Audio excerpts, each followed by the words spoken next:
firewood, a pellet stove uses wood pellets as fuel. Made from lumber byproducts such as sawdust and wood chips, which would otherwise end up as waste, pellets burn more efficiently and more cleanly than wood and produce very little air pollution.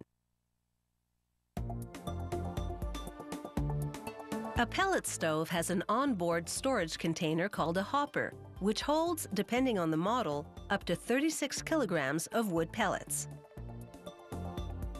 Several computer chips monitor the stove's heating performance, dictating the rate at which the hopper automatically feeds pellets into the stove's fire pot.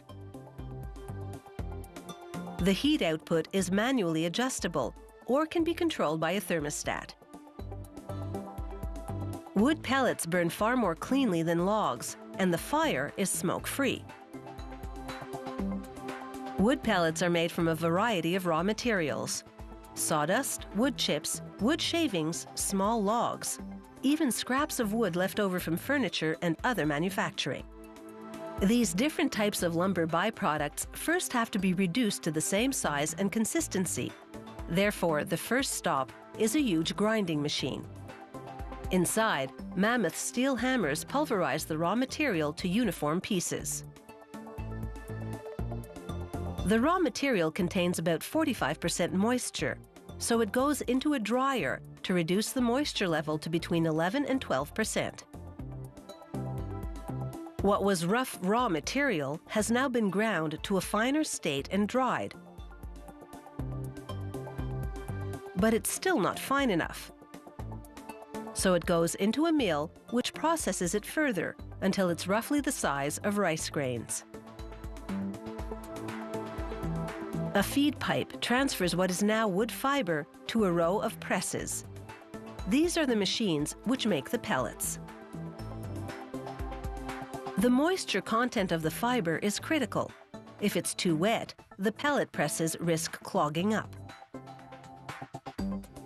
That's why each pellet press has a readout displaying the fiber moisture level. As an added measure, the factory draws fiber samples and sends them to the quality control lab for analysis. It's essential for the stability of the pellets that the moisture be at the ideal level. Excess moisture would eventually evaporate, breaking the pellets apart. So, to analyze the moisture content, the lab technicians weigh a sample, heat it to a high temperature to evaporate the moisture, then re-weigh.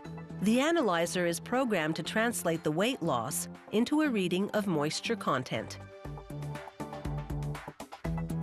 The pellet press is a large drum with perforated rollers inside.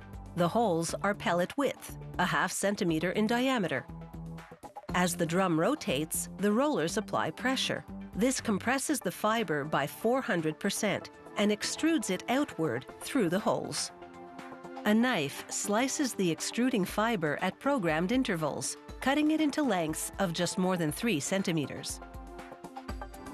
The compression generates heat, which draws out the tree sap still contained in the wood fiber.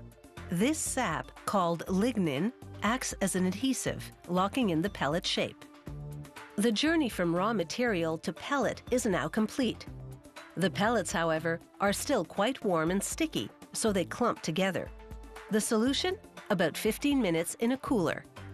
As the room temperature air blows through the pellets, cooling and drying the tacky lignin, the pellets separate from each other. Some of the processed raw material ends up in too fine a state to become pellets.